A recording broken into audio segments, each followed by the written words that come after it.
I got better things to do around here than brushing my teeth. Dental hygiene is just so not cool. No time to brush. Must finish these dresses. Alicorns don't need to brush their teeth. I'll just use your toothpaste cannon.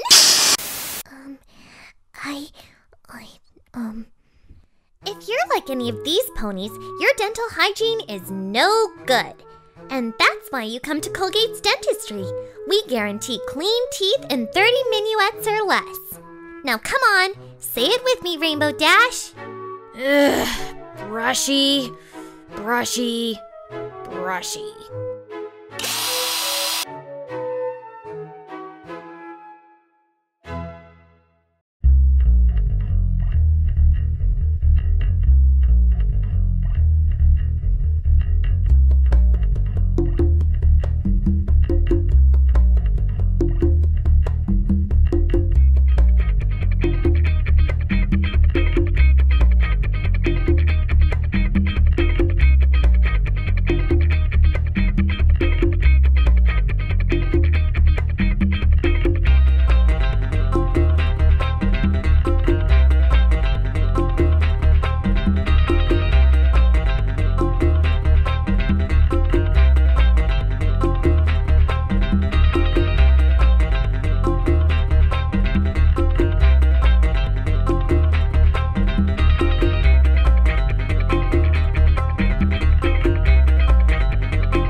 You're seeing me because my monitor's out.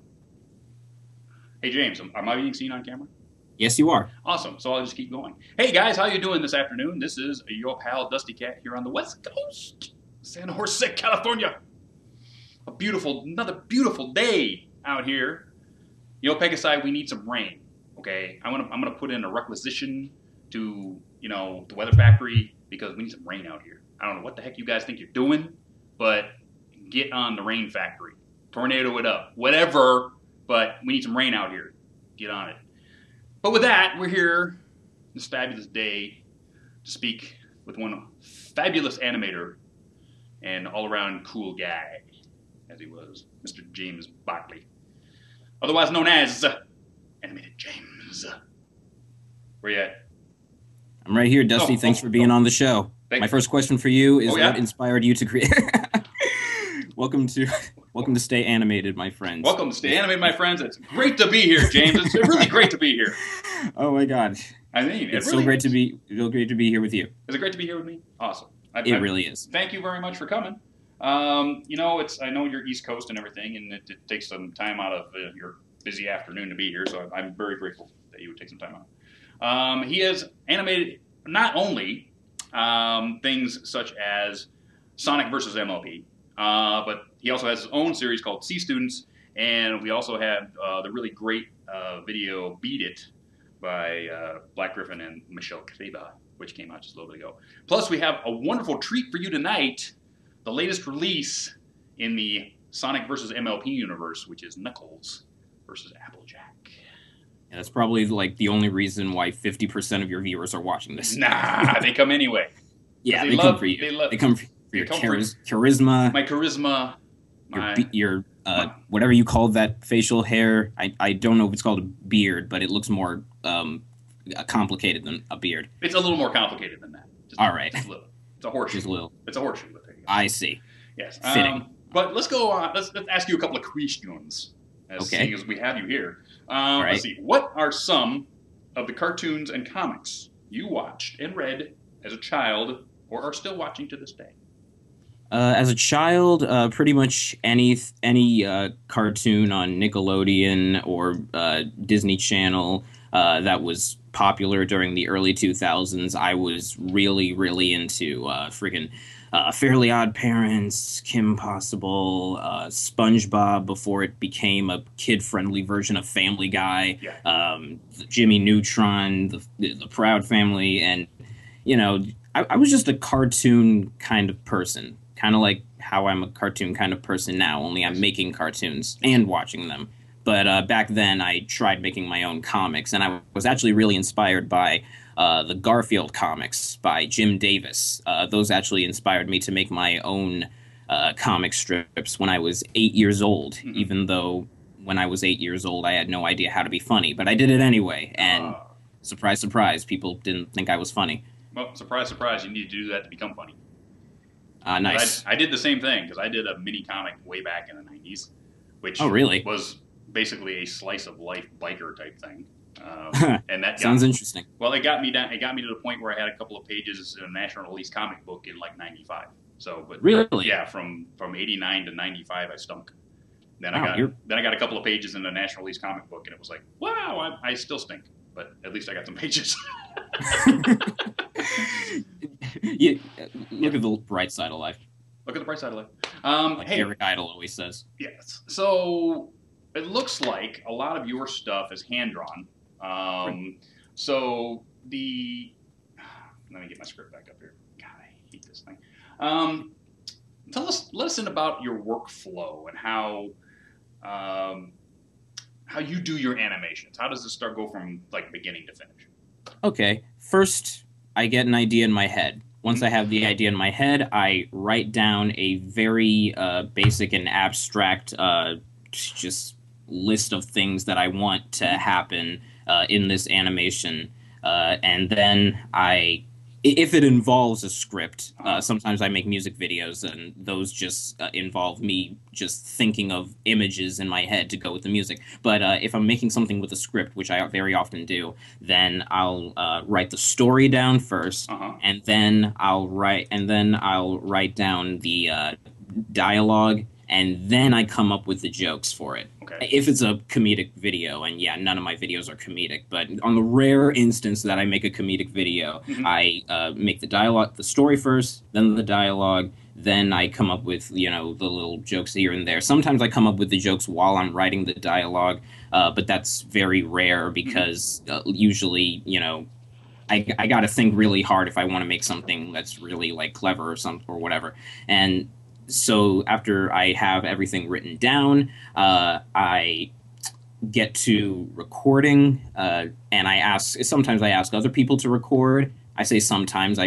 That's pretty much every animation I make nowadays. I say nowadays like I was around 10 years ago, but anyway.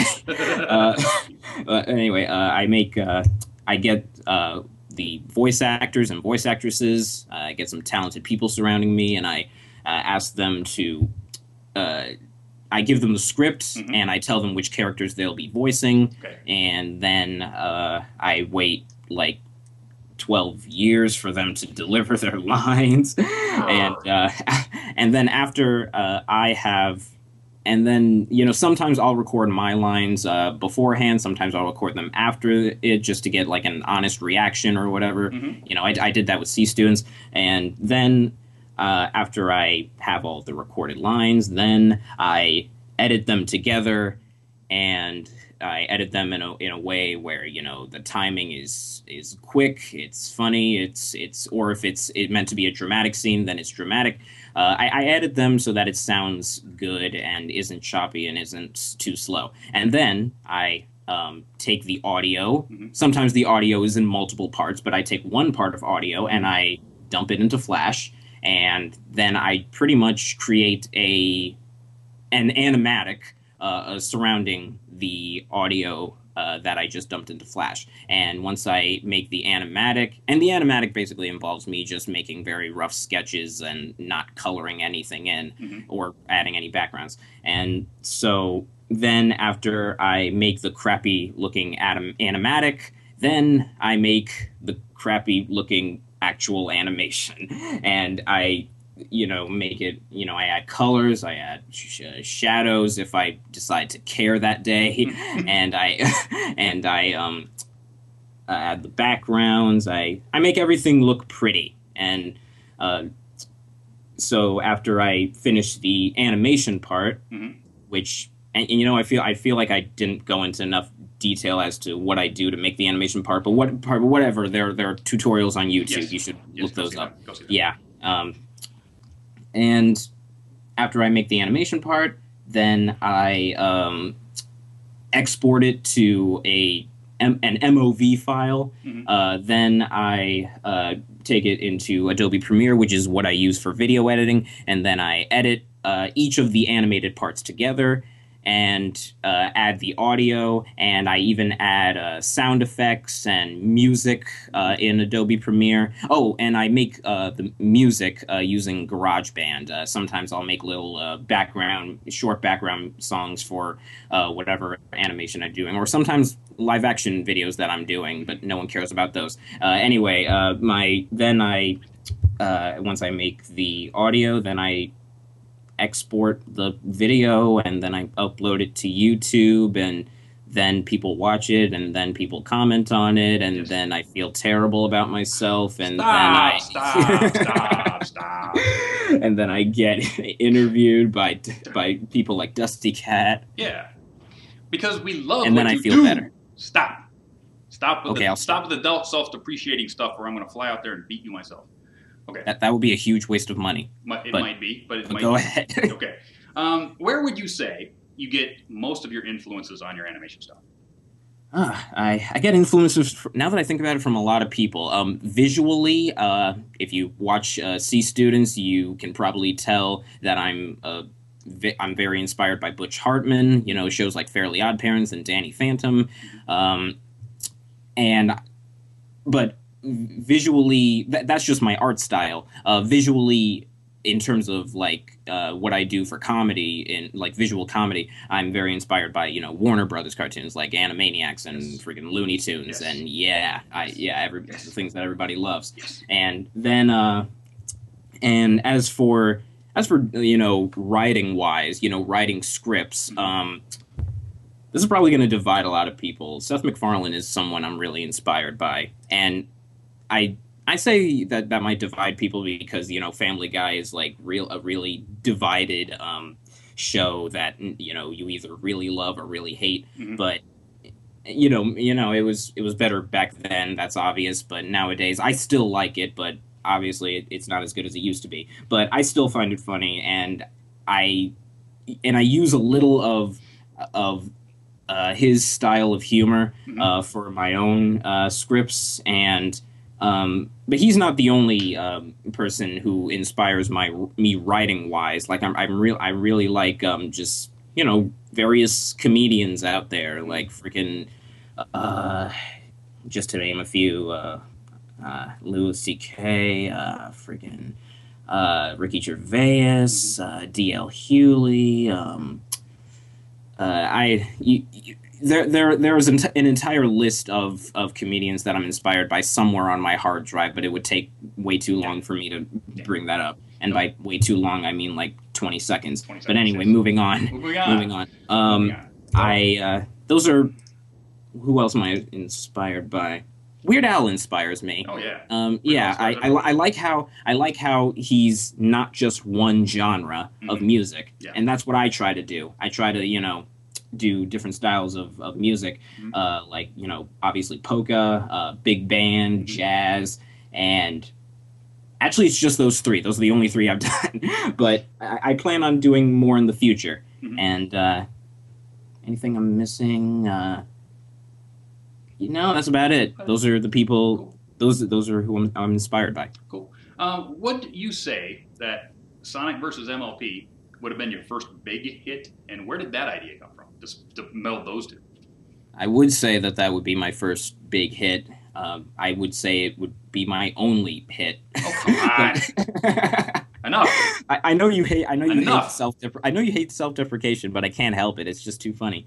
But yeah, it is my biggest hit because let's face it, if it weren't for that, then I wouldn't have, gotten where I am today. But how did I come up with it? Yeah. Basically, I watched MLP.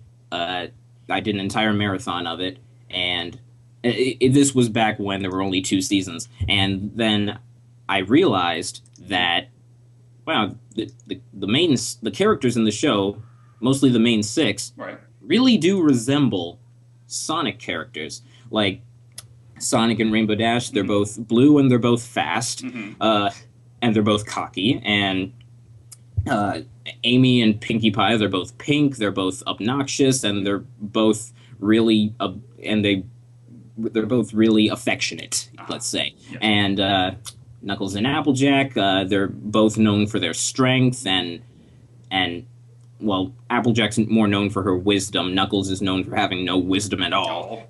No, not at all.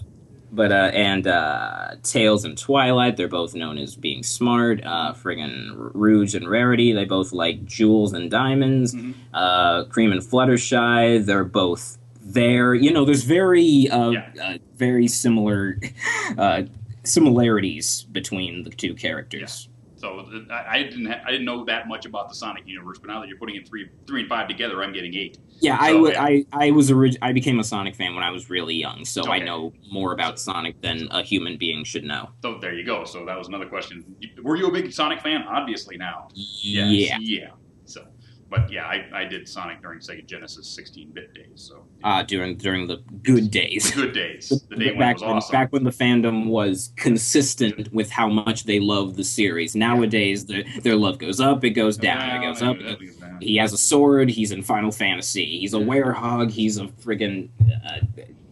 he's dressed as Link, which he actually is in the latest game. Yeah. But, yeah. So one of my favorites, of course, I think one of everybody's favorites, is the Tropical Octavia animation over my school. Thank you. You must have a ton of fun doing these things, and it shows through in the animations. You know, and when you're sitting here, you know, drawing this stuff and coming up with these little gags, are you like giggling to yourself behind your little drawing pad?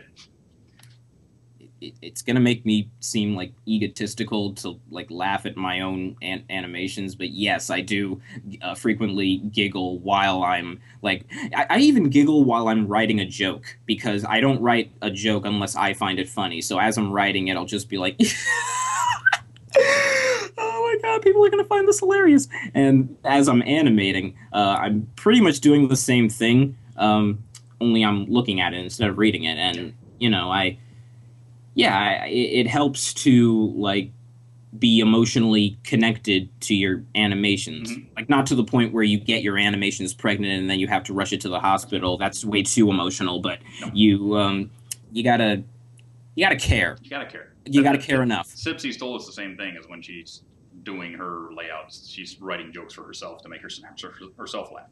And hopefully it comes across. So I think that's basically, hopefully that's what you're doing, because a lot of stuff... I'm making myself laugh, and I'm making other people laugh. Yes.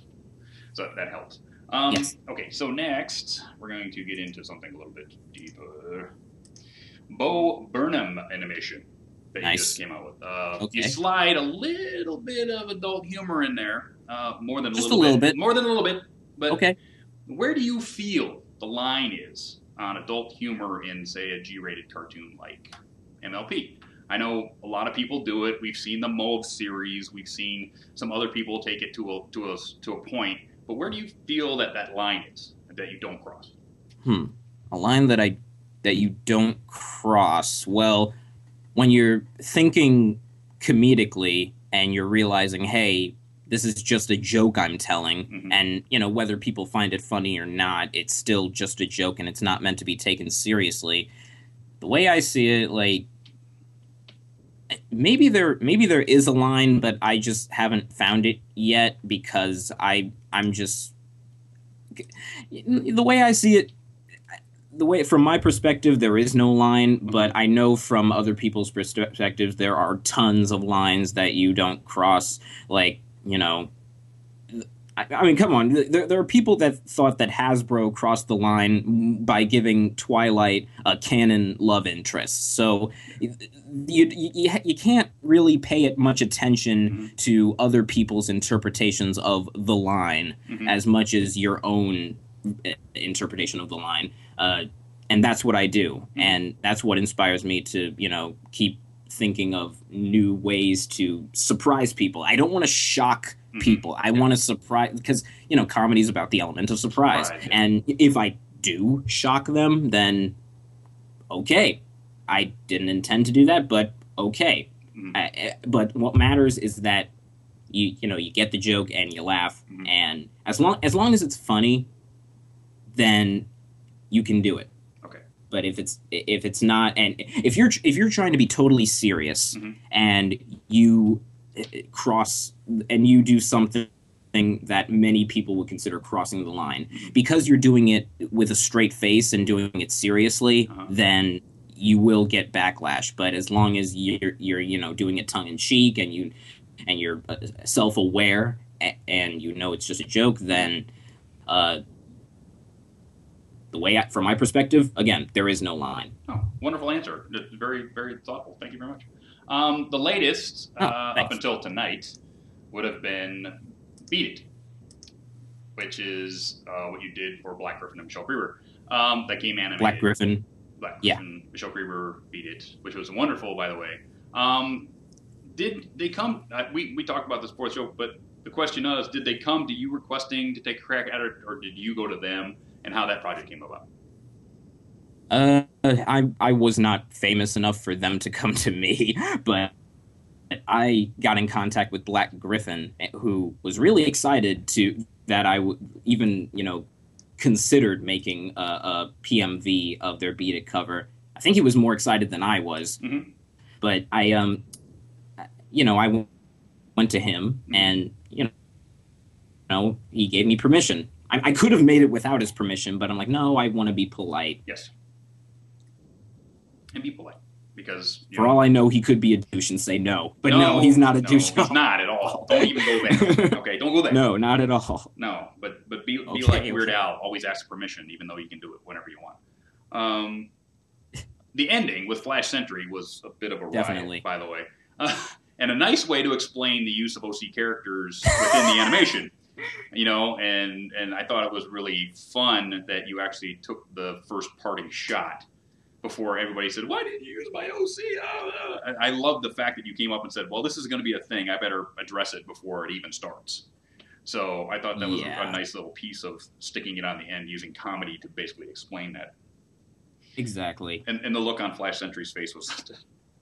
I laugh anyway. I know. Now, thinking about it. It's just... Oh, my goodness. It's impossible not to laugh. It's impossible not to laugh about Flash.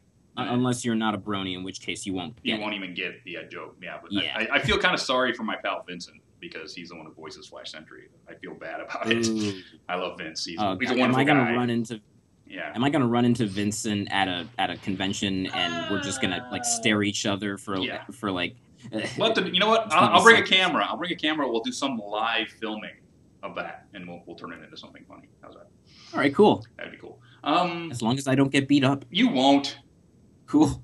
You won't. We might do some WWE. Beat you. Beat you. Yes, we'll do some WWE, or something like that.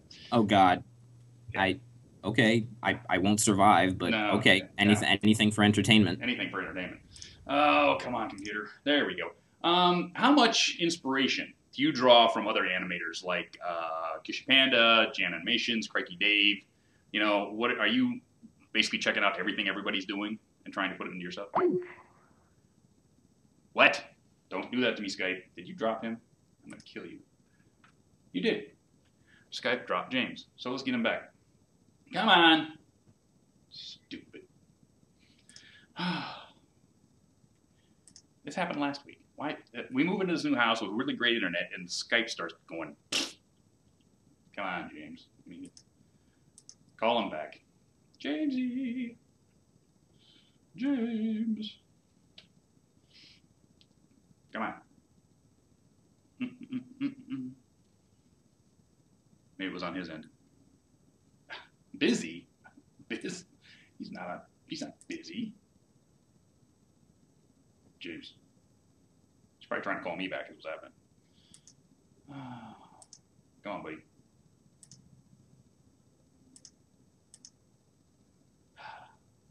Are you kidding me? Really? Am I here again? Now you're back. Awesome. Okay. Yeah. What the heck that was about? I apologize for that. I mean, I would apologize, but it's not my fault. But... No, not your fault. Okay. It's Skype. It's just Skype. I know, but to everyone watching, I apologize for that, because I watched a few recent episodes of your show, and I realized that you have a problem with Skype constantly dropping calls, and I was just really afraid of that happening because, it might get cut out, and I might like appear to say something that I didn't mean to say, and I don't want that to happen. Okay.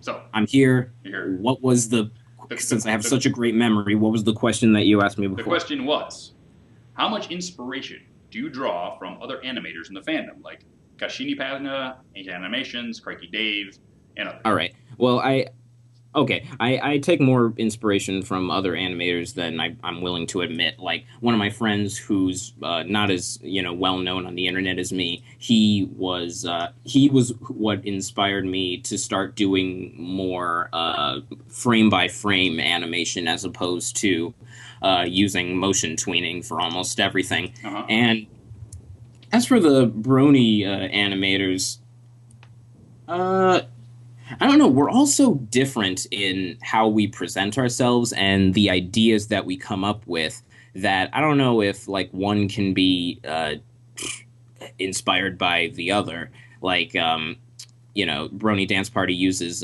puppet animation, and Kanashi Panda uses beautiful frame-by-frame, just crazy good. Mm-hmm. I still can't believe it.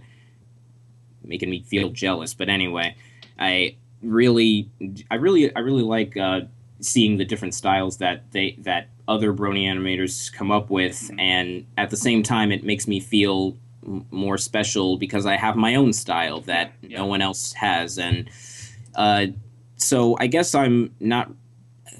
I know I started this out by saying I'm more inspired by other animators than I'm willing to admit, but as I'm talking, I'm realizing that was a lie. So to end this with honesty, I enjoy other animators, but I tend to do my own thing as opposed to try to imitate other people. That's what you should.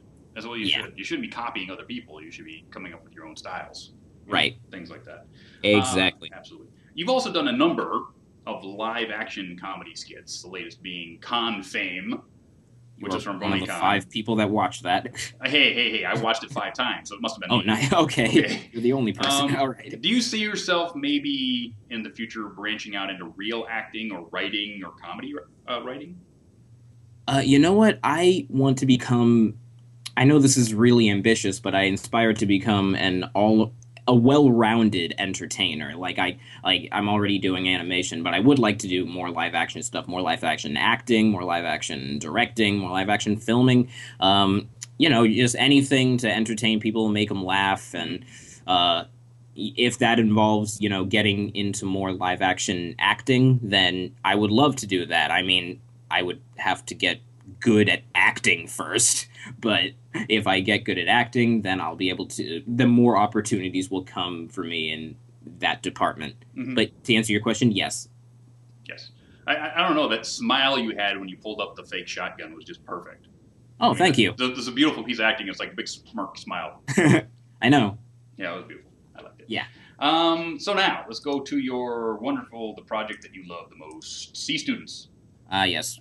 Would you say that Sea Students is your passion right now, sort of your Galaxy Girls that Lauren Faust uses? It's her lovely pet project. So Sea Students is your...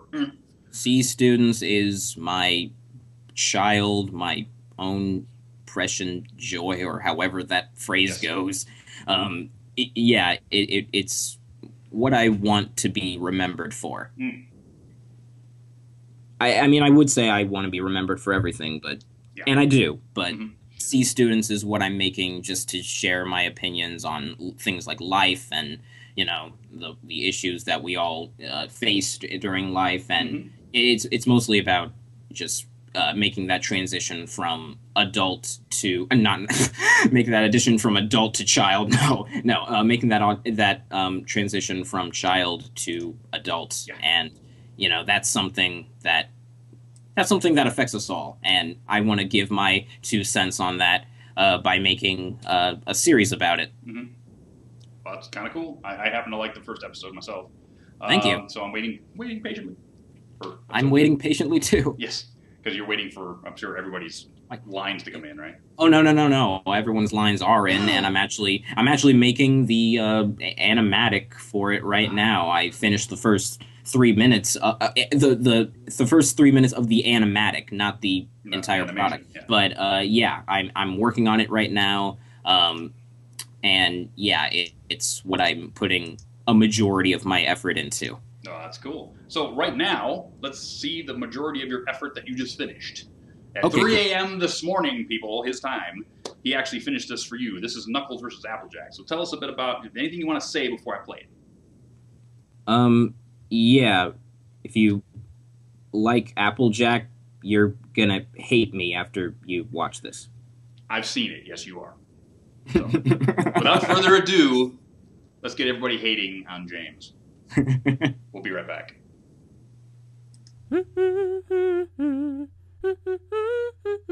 We're apples to the door. Howdy, Nux. Haven't seen you in a while. Where you been? I've been getting a cactus removed from my fucking torso! Oh, well, you look great. The doctor spent 3 hours picking cactus thorns out of my intestines! Well, I see they did a rip-snorting good job. You bucked a cactus through my... Hey, what's that? Oh, this here is the medal I won in the Iron Pony competition. Iron Pony? It's a series of 20 athletic competitions between 2 or more ponies to see who's the top athlete. At least, that's what it says on the Wikipedia. And this is a first place medal. Yup. Well, you're lucky I'm not a prissy little pony like you. Otherwise I would have kicked your... what is it called? A plot? Yeah, I know. Yeah. Perhaps you ain't aware that I'm the #1 apple bucker in all of Ponyville. Uh-huh, I see. And does bucking require you to protect the Master Emerald from evil villains on an island that can float above ground? Buck, no it doesn't! I can shatter a 3-ton rock with my own 2 fists! Well, I can knock down a 40-foot tree with my own 4 hooves. Okay, that's it. You and me, right now. You seriously want to do this? What's the matter, little lady? Scared? Okay. Okay. 1.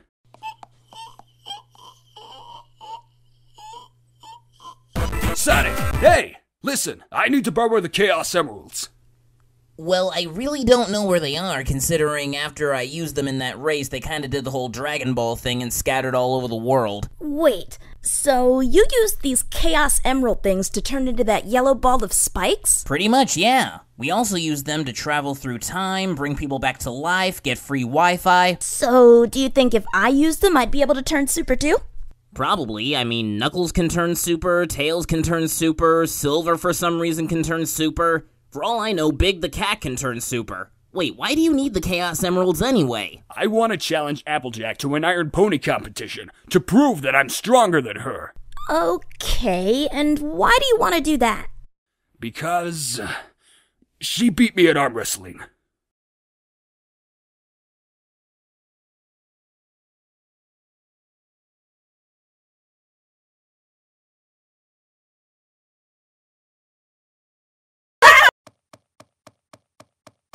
Okay, if I'm gonna find all the Chaos Emeralds, I'm gonna have to use all my skills as a hunter. Finally, I have all the Chaos Emeralds. Now then, time to kick some plot. Applejack! I challenge you to an Iron Pony competition. Or, in this case, an Iron Pony / Echidna competition. The point is I challenge you. Nux, that's a quite nice shade of pink you got there. Never mind that. Do you accept the challenge or what? Okay, fine. I'll accept y'all's challenge. I could use the entertainment. Oh, it'll be entertaining. For me.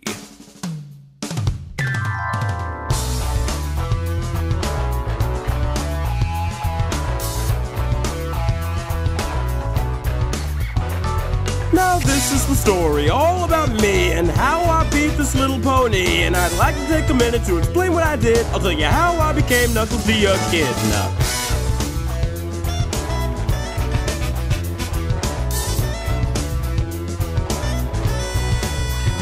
On Angel Island, born and raised ways. The Master Emerald Shrine's where I spent most of my days. Chilling out, relaxing, this island's all mine. Yeah, beating up Eggman outside the shrine. When this redneck pony from this little ghost show plucked a cactus through my torso. I got in one little fight and my mom jumped in. She said, "You're entering the end." I don't get it. How is this even possible? Chaos control. Huh? He must have found all 7 Chaos Emeralds and turned into a super form of himself, which is why he looks like a lesbian Amy Rose. So that's it then. He's cheated. Why does everyone who's not an Earth Pony cheat at this competition? Okay, let's get this last event over with so I can officially start gloating. Not so fast, you shit-eating cow f***ing sucker. Jesus. You've been cheating this entire time with those chaos thingy-ma-fuckers. Oh, of course, the person losing accuses the person winning of cheating. Look, why can't you just accept the fact that maybe that old stereotype about men being more athletic than women is true?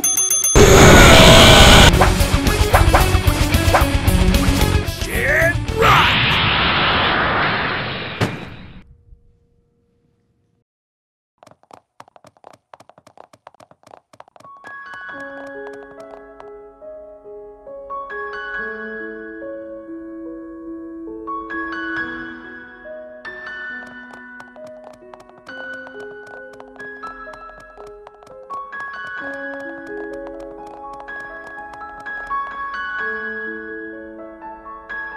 She stabbed me in the torso with a fucking cactus!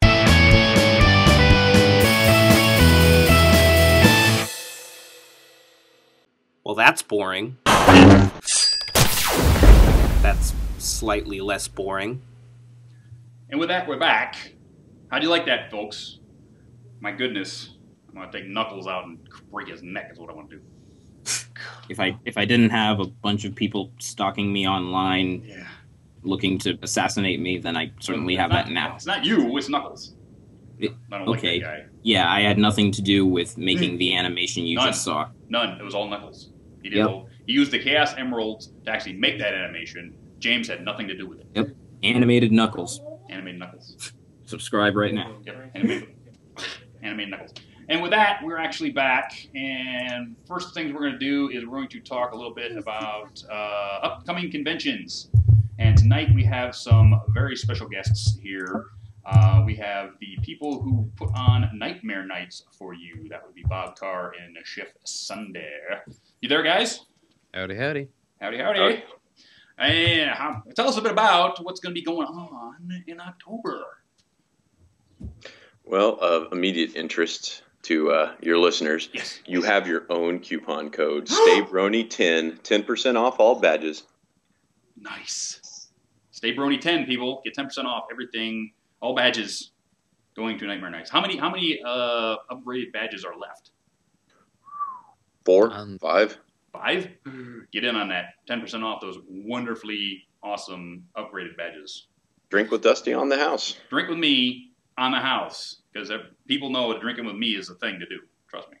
It is. It's a fact. That's a We're fact. going to keep you well-fed and boozed. Well-fed? Oh, my goodness. Well-fed and boozed. I like it. Churrascaria? Yeah, good times. Yes. I'm looking forward to going back down to the British pub. The Londoner? The Londoner. Right. Wonderful Connaughts place. East. Yes. Right. Yeah, love that place. It's awesome. Guests are going to be Tabitha, Britt McKillop, Full Papers, myself. It was announced Josh Haber, writer of Leap of Faith, Castlemania, and Simple Ways. Heather Nuther will be there. And now Amy Keating-Rogers will also be there. Oh, we're stealing all your guests. We just grabbed Mitch Larson, too. You just told Mitch Larson, too? Yeah, I want you to imagine, the panel you had last year with Full Papers and Mitch, and then just throw Haber and Amy into the mix and see what happens. Goodness. Oh, bring a lot of booze. It's going to be hilarious. That's right. Comedy gold right there. Comedy gold. Is there any? It'll be a fact. Yeah, it'll be great. Tell us a bit about the whole the hotel and some of the other things they can plan on doing. And we were going to announce the 2 guests for your show that we haven't announced yet, but okay. Well, you can do that too. Do it. You now. asked for the hotel, Dusty. Do it now. No, do it now. Guests. All right, Sandy, take her away. Do it now. All right. Well, we just mentioned Mitch Larson, but the awesome GM Barrow will also be joining us once again this year. Yes. He asked if she could come, and we're like, all right. Yes. Fresh off her release of the 3-book Daring Do series. See, I kind of want to put her and Mitch in a room and have Mitch read Pennyroyal Academy and have her read the Daring Do series and see who gets a bigger crowd, like a book fight. Hey, last week on this show, they made a bet. Whose book was going to sell more, they'd have to do something, right? Excellent. And they're both going to be at Nightmare Nights. That is correct. 2 weeks after their release. 2 weeks after their release. Why don't we keep track of sales numbers? I think that is a fine plan. And then we'll do something. We won't tell them what, but we'll do something. Right? We'll get together and find out what we're going to do. We'll get on that. I'm so evil. So let's see. Besides Jillian, yes. As long as we're putting together Rightmare Nights or Nightmare Rights or however you want to think of it, we've also got Natasha Levenger, who's a ton of fun. Yes. So, yeah, a lot of writers this time around. A lot of writers. So if you want to learn how to write that fan fiction about your Alicorn OC coming to Equestria and actually saving Princess Celestia from the Blob, then these are the people you want to ask about how to make that work. Just in case you're more of the voice actor fan. We've actually got Ralph Strike, and I know you know Ralph, although some of your listeners probably don't. He's the agent for Andrea and Tabitha and now Claire Corlett. And the aforementioned Vincent Tong, who you were talking about earlier. And good Lord, you know, what, maybe 60% of the cast? 60% of the cast goes to Ralph. So he's actually putting on a panel on how to become a professional voice actor, like what you'll need to do to put together a demo reel and what you'll need to do in terms of impressing during the interview. And so if you want to get it straight from the horse's mouth, ha-ha. I've been trying to get that sucker on this show for like 6 months. He always like, I'm too busy. No, you're not too busy to come on the show. Well, tell us about it. Now, corner him at the steakhouse. You can go to Nightmare Nights and find out exactly what you need to do to make this voice make you money. So that would be awesome. Anything else coming up? Well, you asked about the hotel. Yeah, wonderful hotel. Same venue as last year. Okay. Yeah, it is great. We've got managed to swing a just over 40% discount for congoers if you give the room code MLP when you book your rooms. Yes. It's getting surprisingly full. We can always call and get more rooms set aside, but we're already, what, Jeremy, about 20% over our contracted room block. No, actually, more than that. 50%. Oh my goodness! So if you're gonna go, now is the time. You know, we're only like a month and not even that away. 45 days. 45 days. You better use the code STAYBRONY10 to get 10% off your registration. Call the hotel. Use MLP. Get 40% off to get your hotel rooms. I'm going to be there. Full Paper's going to be there. We're gonna drink our buns off, and we're gonna have a great time, wonderful time. I might even dig out Daring Do cosplay again and bring her. So it's going to be wonderful. GM Barrel's going to be there. I'm going to call GM and have her bring A.K. Yearling cosplay. I'll bring Daring Do cosplay, and we'll just walk through the halls and have people go just lose their minds. Oh, something else for the plush fans on among your listeners. Talk about it. I know you love your plushies, Dusty. Yes, I do. See. So our third community guest, besides your good self in Full Papers, is Sherry Berlon, who does White Dove Creations, outstanding plushes. Absolutely. Well, she's going to be giving one away during her panel. Those are difficult to get. Yeah. Yes. Even full-size custom rarity. Full-size. Ooh. Full. Yeah, I don't have one. With a tag for Tabitha to sign. So awesome. That is definitely going to be a main events panel. Good one, Sandy. Might be standing room only. Yeah. Standing room. That's going to be good. And then, of course, the charity auction, which I'm going to be your charity auctioneer once again. Yes, indeed. So with actual information about the charity auction this time. Actual information, yes. Yeah. So it's going to be awesome. So you should be there. If you can get to Dallas. I mean, it's in the middle of the country, just south of the middle of the country. Everybody can fly there from everywhere fairly cheaply. Headquarters for Southwest Airlines. Headquarters for American Airlines. It's easy. It's easy to get there. So jump on a plane, get there, have some fun with us. We're getting down to the end of the season. We got that one. We got Ponyville Cider Fest. We got DerbyCon South, and then not many more after that. I think that's it. That's the big ones. So I feel so bad for Dusty. For those of you who weren't there, he graciously ran our charity auction last year. Yeah. And he got squat as far as information about the items goes. He just winged it as best he could for hours. It was painful to watch. It was painful to watch. I did what I could. So We have someone running. Yes. We have a new person running charity auction for you. Good. We did the best we could, and I think we did a really good job last year. So with some more organization, we're going to do even better. So lots of stuff there. So thanks a lot, guys, for coming by and telling us all about it and giving us those wonderful names, M.A. Larson and Jim Barrow, and all that stuff. And the new code, StayBrony10 for 10% off. Thank you very much for that. And hopefully we'll see you guys in 45 days. Hopefully so. Hopefully we'll be there. I'll be there. I don't want to say we're scrambling, but we're scrambling. No, we aren't scrambling. You got it, Bob. It's called crunch time. It's crunch time. You got everything. I know you do. You got it all. It's awesome. So I will catch you guys on the flip in 45 days, and I'm sure we'll talk more between then and now for stuff we need to do. But for now, I'm going to see you guys a little bit later, okay? Catch you later. Adios. All right, thanks for stopping by. Thanks for having us, Dusty. See you later. And that was the gentleman from Nightmare Nights. That was Bob Carr and Chef Sandy. And they run that show. Lots of wonderful things coming up with that. And with that, we're going to go on to charity work. So let's get to the charity work. M.A. Larson was here last, and he had the A21 campaign, which fights human trafficking. We raised $1,365. That's awesome. I love it. Thank you very much, you guys, for supporting us and supporting such a great charity. For that, we were giving away two dog tags. And what else did we were giving away? GM Barrel book, the Rainbow Dash book, Rainbow Dash and the Daring Do Double Dare, by GM Barrow, who's going to be at Nightmare Nights now. And this whole set of McDonald's 2014, the complete set, McDonald's toys. This whole in this bag right here. And because we broke $1,000, this last galley of Pennyroyal Academy, advanced, uncorrected galley, not for sale. I'm going to ship this back to M.A. Larson, and he's going to mail it to you because he forgot to sign it when he was in Hawaii. So this is going to come to the winner of this drawing. Of this names in this hat right here. Hocus pocus. This one. And this is going to be Marissa Sunshine. Marissa Sunshine. It sounds like you come straight from the MLP universe. So if you are watching, send me an email, dusty@manlysbrony.com, to tell me who you are. If not, I will try to track you down to get you this stuff and to get your address to Mitch so he can send you the book. So get back to me, and we'll get that going. Now, for the next charity, Mr. James has picked the ALS Foundation, haven't you? Yes, I have. Yes. Lou Gehrig's disease. Cold water aside, Lou Gehrig's disease is horrible, crippling, stupid condition that needs as much help as possible to destroy it. And we're back to give it some more help. So with that, if you go over to manlysbrony.com, click the link, which takes you over to First Giving, give your bits to them. You are in for this stuff over here, which is going to be another 2 dog tags. Okay, so I got plenty of those, so two more of those.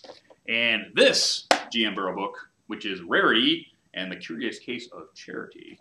Not only that, you'll get this GM Barrow card for the card game, which I had a couple of more for. And about 1 month, I got one for you. It's set aside. This triple pony wedding set blind bags. What else have I got down there? How about a comic book? So comic book 2. And if we break 500 bits. Okay, if we break 500 bits.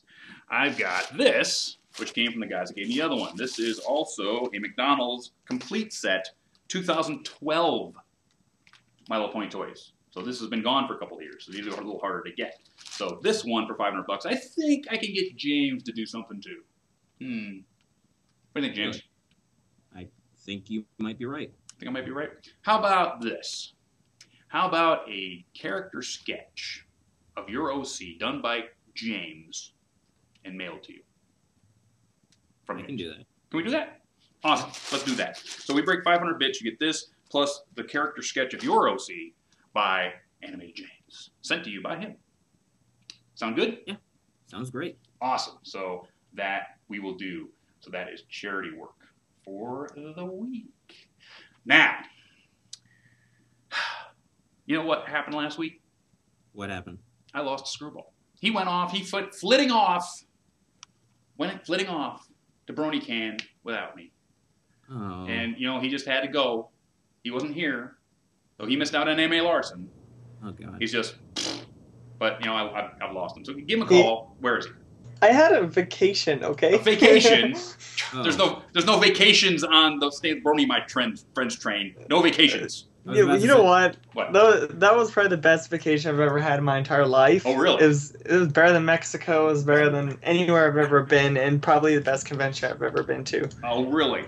And I wasn't even there. I feel sad. No, Dusty, I didn't mean sad. it like that. I didn't mean it like that, Dusty. Yes, you did. Don't sour up my words. I was about to say, like, if you lost Screwy, then like, would you have like an alternative co-host to help you, like crazy or insaney or nutty or homicidal? Yeah, I had both biceps last week, and he is insaney. Homicidally, that's kind of true. Yeah, that's true.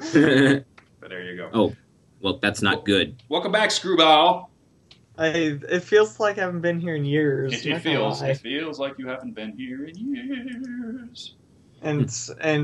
I'll admit I really still do miss Vancouver. Yeah, Vancouver's cool. I went there for like a day. It was like I need like a week here. I had to go home, so it was like. But that's just it. We all have to go home sometime. Now I might be moving there. Oh, that'd be cool. Yeah. That'd be I'd have a place to come up and visit. Oh, you better. Crash on the floor. If you don't, I'm gonna crash on the floor. I'll be crashed on the floor probably. I could be so broke living there. Well, you know what? Wait to visit. You know what, Screwy? I'm sure there's plenty of questions for this man after we played that animation. Well, considering I was pretty late into it because of work and stuff, but I did get as many as I could. So, all right, let's see here. Okay, bear with me. I'm very, very rusty on this because I haven't done this in a very long time.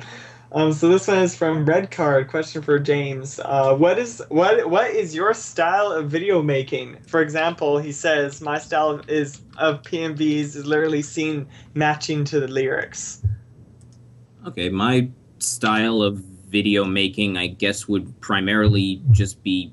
I know this is very broad, but animation. I mean, I don't just like to do music videos. I don't just like to do skits. I like to do a little of everything. And, I don't like chaining myself to one style. I don't like pigeonholing myself. And so, yeah, my style is whatever the hell I want to do. Whatever the heck he wants to do. I love you, James. That just made my day. I don't swing that way, but I appreciate you. Wait, are you a boy or a girl? Everyone always assumes I'm a girl every time. He's a boy. That was a joke, but yeah. That doesn't bother me though because it happens a lot because I have that Michael Cera style voice. Well, you're not exactly at Michael Cera level, but you're getting there. So eat more steak, play more football, do something to make yourself more manly, and he's hanging out with me. People will stop assuming you're Michael Cera are we talking about? He's hanging out with me, James. I think that's enough. Okay, yeah, you're right. That's totally enough. I'll give you that. Okay. Next. Oh my goodness. Let's see here. Ooh, so this one's from ShardFlame132 for you, James. How exactly did you become a brony? I became a brony in... Okay, you guys are going to love this. This is the most original way of becoming a brony. Okay, listen to this. I was on a message board, and I saw a meme that involved ponies, and I laughed my ass off. And I looked up more memes, and then I thought, well, there's got to be more to ponies than these memes. And so I looked up the show, and I liked it. Totally original way. 10 out of 10 by IGN. I'm thinking about writing my memoir. You know what? If you delay just a little bit between those, that was a perfect William Shatner. Really? Yeah. First I looked up these memes, and then I laughed a lot, and then I looked up more memes, and then Rainbow Dash, and Rainbow Dash is best pony. There you go. Obviously. Next. Oh my goodness. Oh, for fudge cakes. Oh goodness. So this is from Lord Silverhoof. Oh, James, this is a toughie for you. First off, he says he loved your beat at PMB and he thinks you did amazing. But the question to you is, if you had to choose, get this, if you had to choose between Sonic or My Little Pony to be the only fandom you're in, which one would you pick? You do. What's this guy's name? Wait, one sec. Because I want to speak directly to him. Lord Silverhoof. Okay, Lauren Silver. Lord. Oh, Lauren Fosthoof. No. Okay, Lord Silverhoof. If you had 2 children, and someone asked you, which of your children, out of the 2 you have, do you like the most? Would you be able to answer that?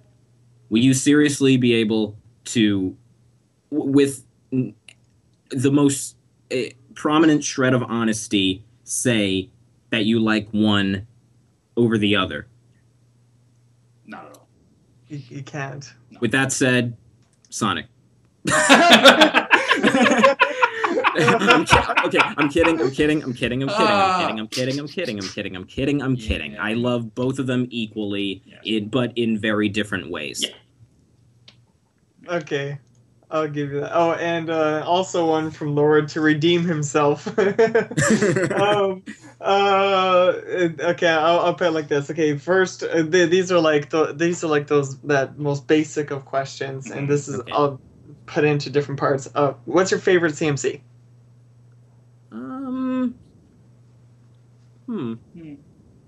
I guess, you know what, I feel more for Scootaloo since she's never going to be able to fly, so, you know, she earns, you know, likability because of that, and I guess and it's weird, like, she also has the most resemblance to Rainbow Dash, which you all know is my favorite pony, but yeah, what a coincidence, so I guess Scootaloo, but I like them all.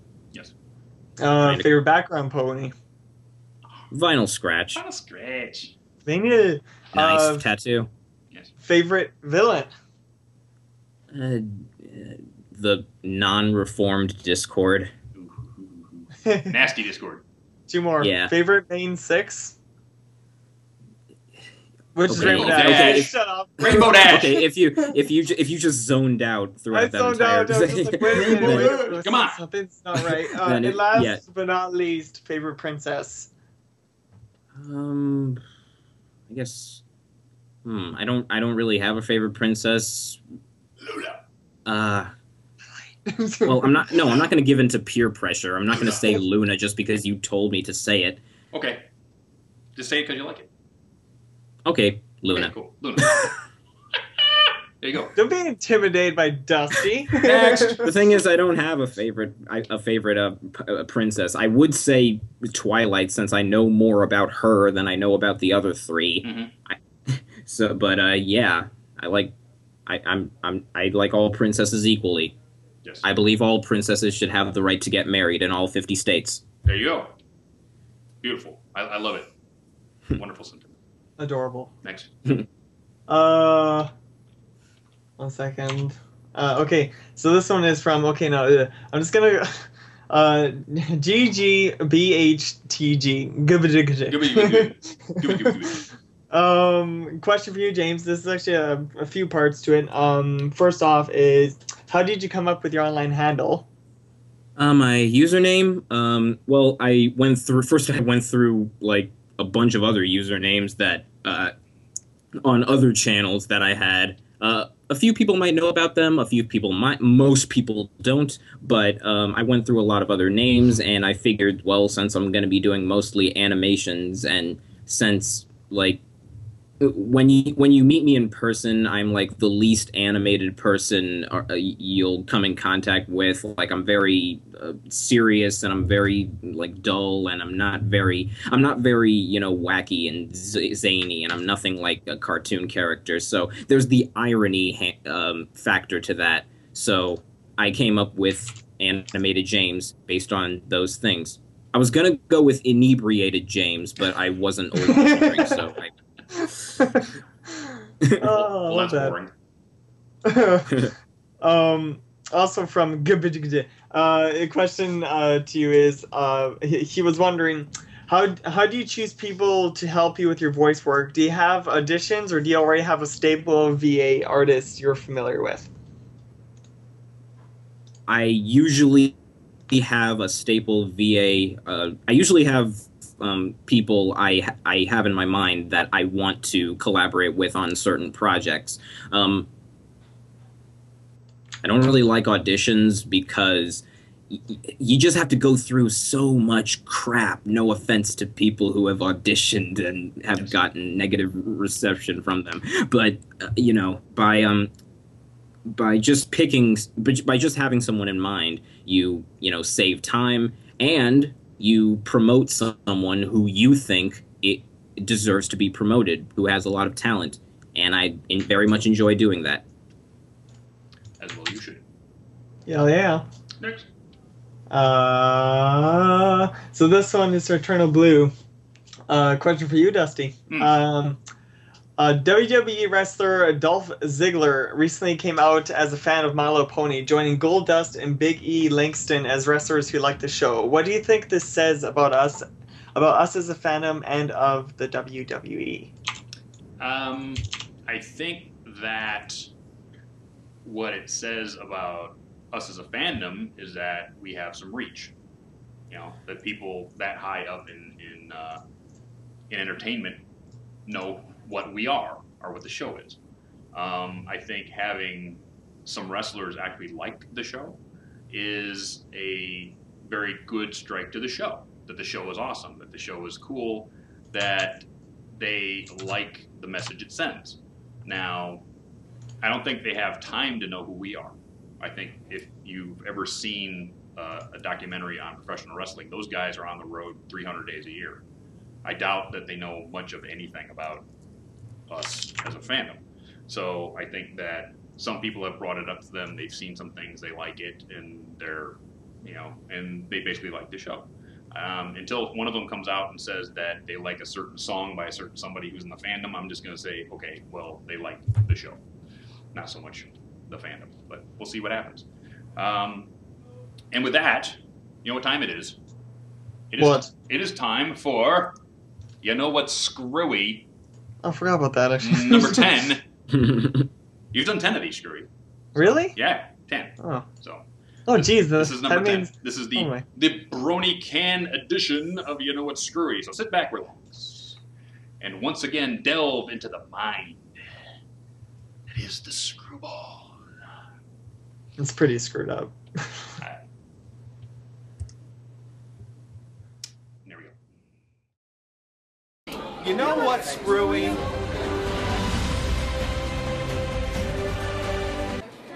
To make me happy as can be.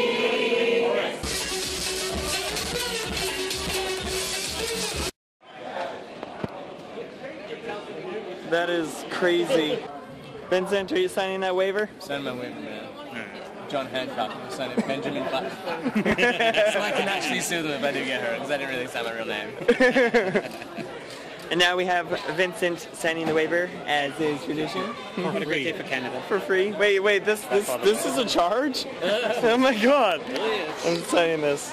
I'm standing right next to Vincent, as is tradition.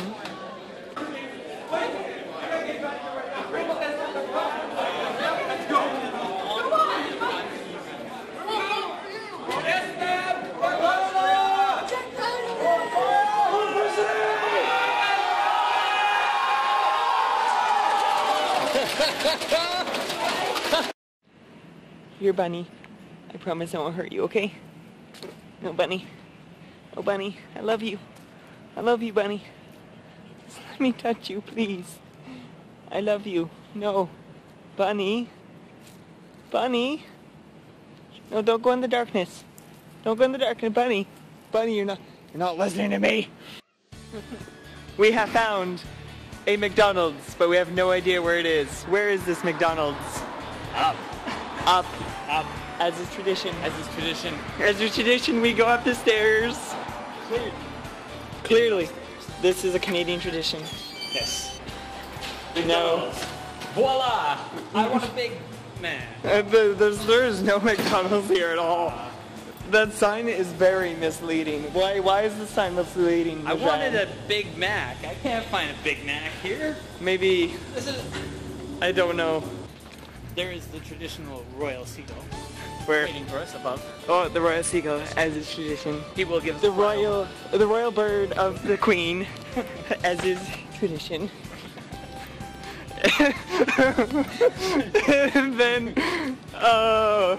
And then we look down this pyramid, and we see them all. And fourth wall breaking, as you can see me, and as is tradition. And then we go into this place, as is tradition. Oh, it's apparently locked. It's locked. No, that is not tradition. This is not tradition at all. This is not tradition at all. No. I'm very confused. What a terrible day for the world. And of all of Canada. I hate this. Oh boy. I'm confused. Nothing has ever happened as is tradition. Oh, that's terrible. I'm actually freaking out. I have no idea what to do now. I don't know. I'm confused. So confused. Everything's wrong. Everything's wrong. What a terrible day. Terrible day for Canada and for the world. McDonald's is closed. Oh. This not tradition at all. I don't know what I'm going to do. I really wanted that Big Mac. And I love Big Mac. Peter, you're a good actor, but it's closed. It's a terrible day. What are we going to do?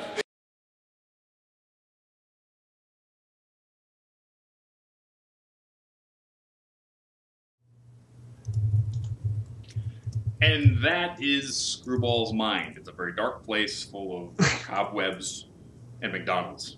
Hey, we wanted a Big Mac. That was roughly an hour of a trip. I kid you not. I would rather have seen an hour of the Nerf fight. You give me like 2 seconds worth of tease of the Nerf fight, and then I'm watching you wander around looking for a Big Mac. That's because right afterwards I had to go to lunch with Vincent. Well, there you go. Lunch with Vincent. Half the time it was basically just... It was just us checking out Vancouver. Brony Cat was maybe 1% of the time. The other 99% was Vancouver. Well, there you go. There you go. And all McDonald's. Right. More questions. I got many questions. So here we go. Once again, I'm just trying to get back my sanity. Oh boy. So this is from RBZ. Question for all. Who do you think has a higher IQ? Tails or Twilight? Twilight. Well, Tails' IQ is 300, and Twilight's IQ is I have no idea. Here's the thing. Tails is trapped on the moon. Since she knows magic, I would assume that she is kind of smarter. And considering Tails is still stuck on the moon, even though he has a teleporter and could just teleport back to Earth, yeah. Twilight would be smarter. Tails can do all those amazing inventions. If playing all the games, you can see some of the craziest things he can actually do. Right. Who's drumming? Is that me? No. Yeah, I don't. Oh, sorry, that was me. Okay. I was gonna say. I get bored sometimes. Okay. Next. Oh, okay. Sorry about that. So this one is from James Justice! Is he like a recurring joke? He is the recurring resident superhero joke of Stay Brony, my friends. Yes. Hey, James Justice. Someday we'll have to animate him fighting Soggy Milk. From one James to another. Yes. Never give up unless you're really tired. You're really tired. Yes. So what does James want to know this week? Well, I'd like to know that... Oh, never mind. The other James. Oh my goodness. So this one from Justice. Where did the idea for the Confame sketch come from? Oh, basically just from thinking about how When I went to BronyCon in 2013, I was, sitting somewhere and I saw a Saber Spark and AC Rice Best walking down the hall, and I noticed that they were, talking to someone, writing an autograph, taking a picture, or whatever they were doing. And then when that was done, they walked away, and they got stopped again. They couldn't even walk 10 feet without getting stopped again. And, that just made me realize, wow, at a certain point, it's impossible to not get stopped if you're what I like to call con famous. And so I decided to make a skit about, what if I really had to go somewhere and I absolutely didn't have time for it? What would happen? And so I just decided to show what would happen in the most realistic way possible. What would happen if I couldn't take someone's autograph and the person was insane and I was insane as well for killing him. Yes. Which was much fun. Yeah. I saw that going, I wanted to be involved in that. That looked like so much fun. Don't worry, I might make a sequel next year. Yes, sequel. Definitely. Sequel. Yeah.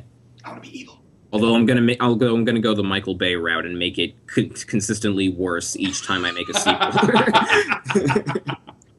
That'll work. Next. Also from James Justice. Is James the best name, or is James the best name? I believe James is the best. No, wait. You know what? I'm gonna say yes. It's hard to choose. No, my middle name is James, so we got 3. Well, that James automatically makes it the best name, doesn't it? Yes. I'll just sit over here. So is your full name? Screw James Ball? Best name. Don't do that when I'm about to take a drink. Just don't do that. Oh my goodness. I might change my Twitter name to that now.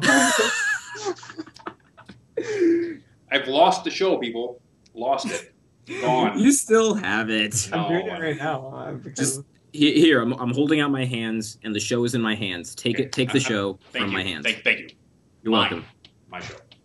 Next. All right. There we go. I had to change it.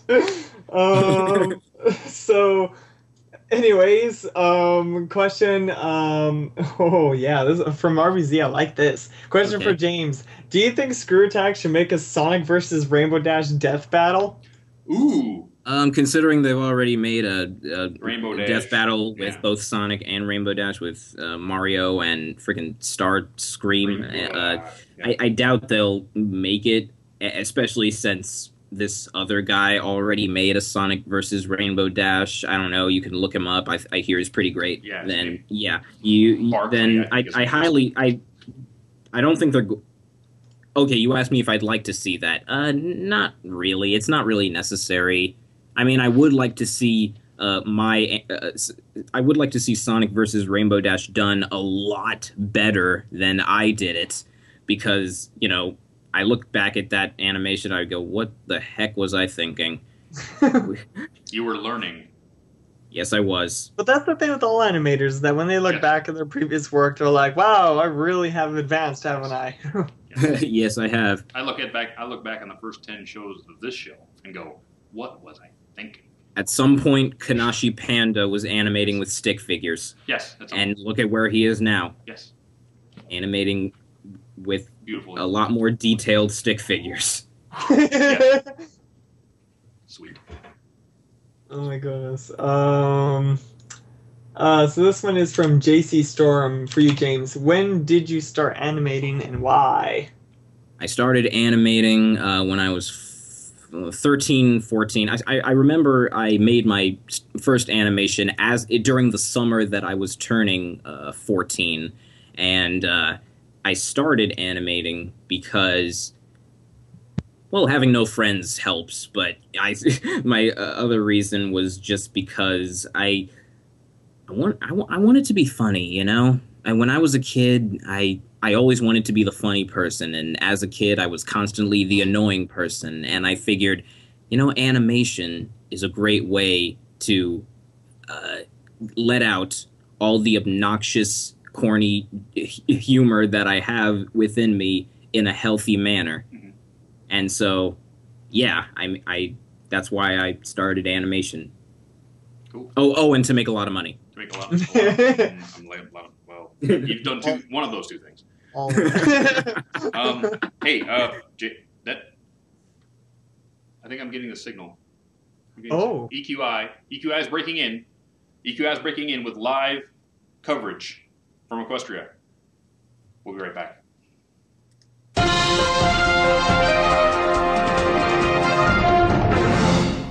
Thank you, Dusty Cat. This just in! A.K. Yearling, author of the critically and Rainbow Dash acclaimed Daring Do book series, has quit being Daring Do. Unreliable sources have confirmed that the exploits of Daring Do are not in fact the work of fiction, but the retelling of true stories. A.K. Yearling is actually Daring Do! Unbeknownst to Miss Yearling, however, was that her feats of adventure and daring are completely unnecessary in a world ruled by superpowered beings with near-omnipotent magic. In one instance where Daring Do's life was in danger multiple times, arch-nemesis and hand-butted Awizodel tried to use an ancient power to boil the planet with the sun. Asked if this would in fact pose a danger, sun-controlling Princess Celestia responded, "Lol." In another event, an ancient evil with a big nose tried to steal the moon. Daring Do broke a wing, burned her tail, and sustained massive head trauma to save the moon, and yet turns out the moon actually gets stolen on a regular basis. Well, not stolen, more like misplaced. Luna likes to take it out for a spin on Tuesdays, and sometimes that hairpin turnaround Saturn can get tricky. The last straw came when Awizodel actually succeeded in releasing Tarek from Tartarus. Daring Do had a whole plan laid out to stop him. She was going to combine the powers of the ancient topaz of Stormhold, the soul jar of the Marquis de Carabas, a burning duck, Fat Charlie's lime, then put him in a coconut and drink them both up. She had everything but the lime when she discovered that Princess Twilight Sparkle just nuked the guy. Daring Do has released a statement, quoting, "Why have I been saving the world all these years when these superpowered princesses can just do everything? I quit. I'm going back to writing Neil Gaiman fanfiction like I've always wanted." Princess Celestia responded to this loss of a great hero by saying, "Meh, I'm more of a Terry Pratchett fan. I'm Joe Stevens, and this has been a news brief from the Equestrian Inquirer. Back to you, Dusty Cat."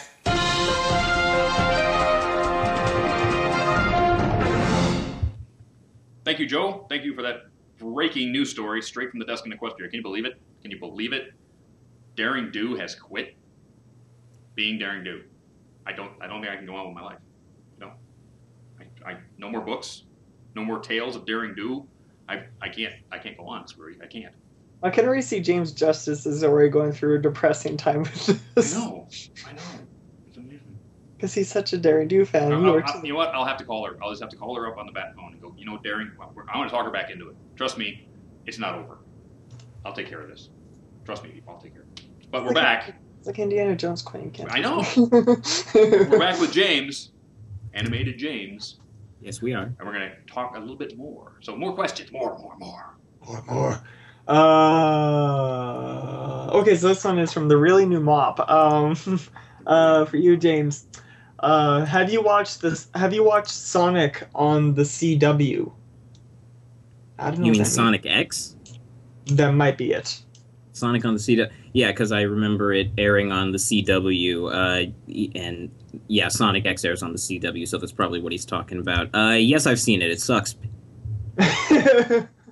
No, it's more... Oh, the screen just went black for some reason. Did it? Yeah, it did. Uh-oh. Let me fix that. Anything to keep me from talking about Sonic X. Oh, come on. Okay, it's back. Thank you. Sorry about that. As I was saying... Okay, as I was saying, Sonic X sucks. Next question. Next. Oh, God. So this is from Flare Cobra to James. What do you use to animate with? I use Adobe Flash. Thank you for that incredibly original question.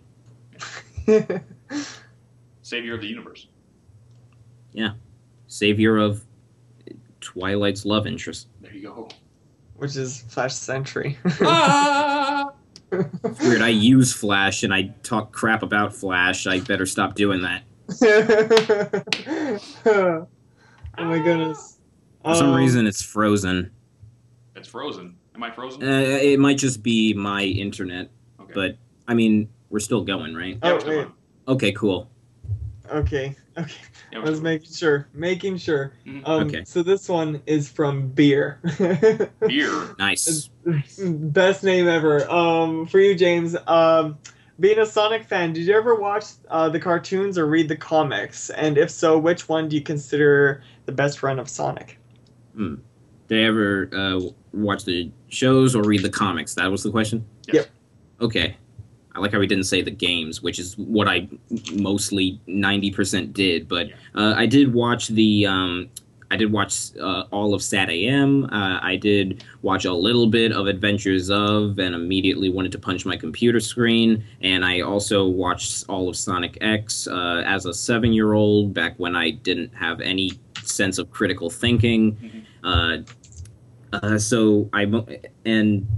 I never really read the comics, and I don't really care about them. I'm sure they're good or bad, whatever the majority opinion is.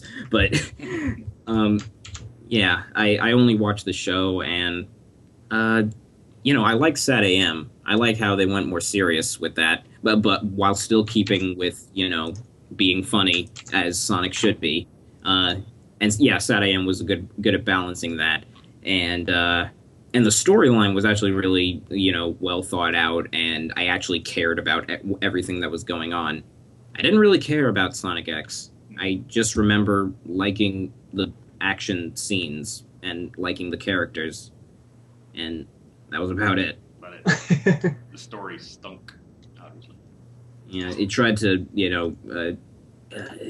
it tried to do the story that the games did, and the story that the games did involved humans, and I guess they said, and it's black again, and I guess they said that, hey, people love humans in Sonic, and so we need more humans. I don't know what they were smoking to come to that conclusion, but yeah, that's what came out of it. No idea. Next. Okay, and we're back. Sorry, I was also typing something at that time. Okay, so this one's from Sour Milk. Okay. We went from beer to sour milk. How do we do that? There's a lot of drinks going on around here. There's a lot of drinking going on around here. Looking forward to getting a question from Mountain Dew.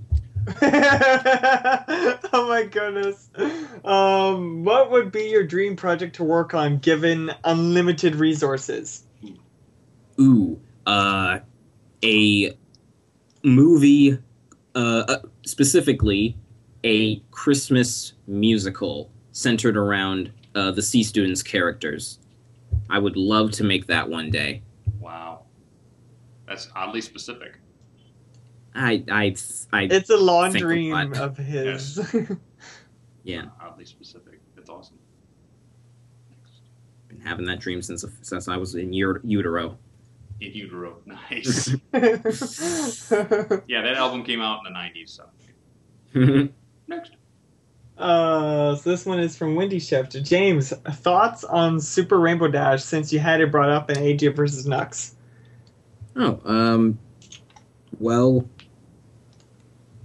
I like the idea of there being a Super Rainbow Dash, especially since in the Season 4 finale there was a Super Rainbow Dash. Yes. But, no buts. I just like the idea of it. I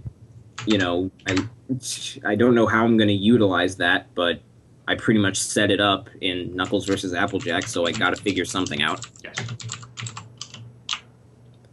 Clickety click. Clickety click. Sorry. We're getting down to it, Screwy. I think we got time for maybe one or two more.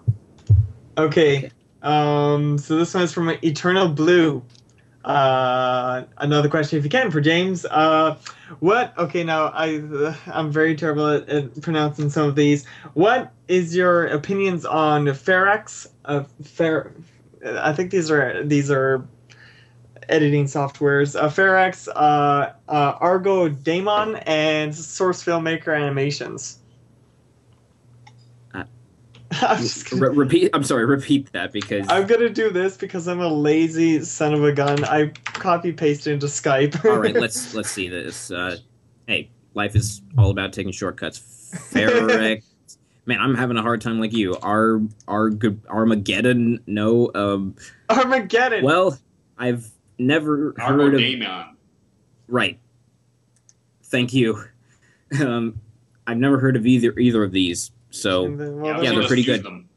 What's your opinion on Source Filmmaker?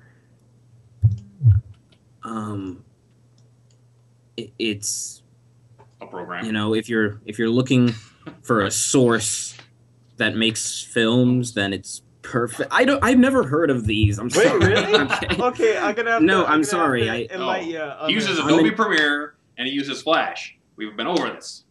Well, I use a bunch of other things, but I've heard of a bunch of programs, but I've never heard of these specific 3 programs. I'm sorry. No, Source Filmmaker is actually you know those 3D ponies sort of thing they see. They're like really cool. Oh, so that's what SFM stands for. Yes. Jesus Christ, I'm bad at putting things together. But. Oh, what do I think of Source Filmmaker animations? On that? I think they can be really good, and I also think they can be really bad. You know, it's all about how much talent you have, and it's all about how much effort you put into it. It has nothing really, unless your program is defective, then it really just boils down to what you make out of it. Yep. So, yeah, same for FedEx. And Argodaemon, yeah, same with those. That kind of makes me think. For you, James, from me, is what is your most favorite animation that you've seen coming out of this fandom? Favorite animation, I really like Don't Mine at Night. Oh, yes. And I also really like the animations that Kanashi Panda has been making. Yes. It's hard for me to pick one. Kung Fu Definitely. Nice. Definitely. Yes. Even though they're really short, but hey, it's totally worth it just to see that smoothness. Mm-hmm. And yeah. What else? Anything else? My personal favorite is Children of the Night. Oh. Yeah, that was really well animated too. Mm-hmm. Cool. And I like that too. So yeah, whatever. So the last question is a question that you get to ask me and Screwy. Really? Yeah. You get the last question, my friend. What do you want to ask? Okay. Wow. I would have written something down if I knew.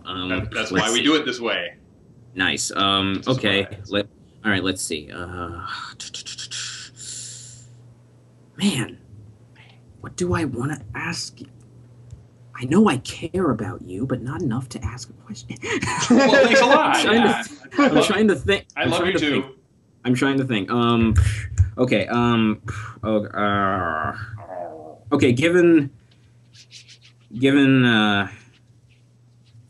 Okay. Would you shave your horseshoe beard if it meant that you could also have $10 million? Well, sweet. I don't have one, so I instantly get $10 million. No, this is for Dusty. I'm thinking to think of another question for you. Okay. Would I do that if I got $10 million, as long as I can grow it back? Yes. Okay. Good. If I couldn't grow it back, no. All right. This is what happens when you have me on the spot. I just come out with the dumbest crap. That's fine. Let's see. For Screwball, would you change your middle name if given $10 million? No, I would not change my middle name because James is the best name imaginable. The best name ever. Okay. And with that, we're at the end of the program. So I want to remind you guys that we do have a t-shirt for sale at Redbubble. Check out the t-shirt right here. And we're going to get a new one here in a couple of months. But this one is what's going on right now. Me giving Screwball the ride of his life on the back of the Harley. So check that one out. Grab it. We'd love to see you wearing that at the conventions this year. So thank you very much for your support. It keeps the show going. Also with that, I'd like to thank a couple of people. Let me get my script back up here. I want to thank James for taking time out of his awesome animating schedule. Screwball for doing what he does. Amy, my wonderful girlfriend. Lance, Nathan, Cowboy Dave, Everfree Network for giving us the platform. Everybody working on the MLP series. Everybody. And then you for coming every time we turn on the camera and make dang fools out of ourselves. So thank you for coming. With that, we're out of here. Wonderful, wonderful, wonderful guest. In 2 weeks. What? Take a guess, Screwy. See, he never tells me what they are. I have to guess. No, I hate guessing. I know. It's M.A. Larson. What's coming out from MLP this month? What's coming out? Equestria Girls? Yeah. Okay, no, then I'm going to quiz you this. Is it someone we had before or someone we haven't had yet? It's actually somebody we've had before. Is it Rebecca Schweikett? You're right! Yeah! Rebecca Schweikett is coming back in 2 weeks to talk all about that wonderful movie that both me and James are quite looking forward to. Very much so. Rainbow Rocks. So with that, we're out of here. James, anything you have left to say? Just thanks for having me on the show, and I hope I wasn't too racist. Racist? Please, you are not. Well, that was boring. Well, that was slightly less boring. So, we're out of here. Say goodbye, James. Bye. Bye, Screw. Bye, guys. See ya. James. See you in 2 weeks.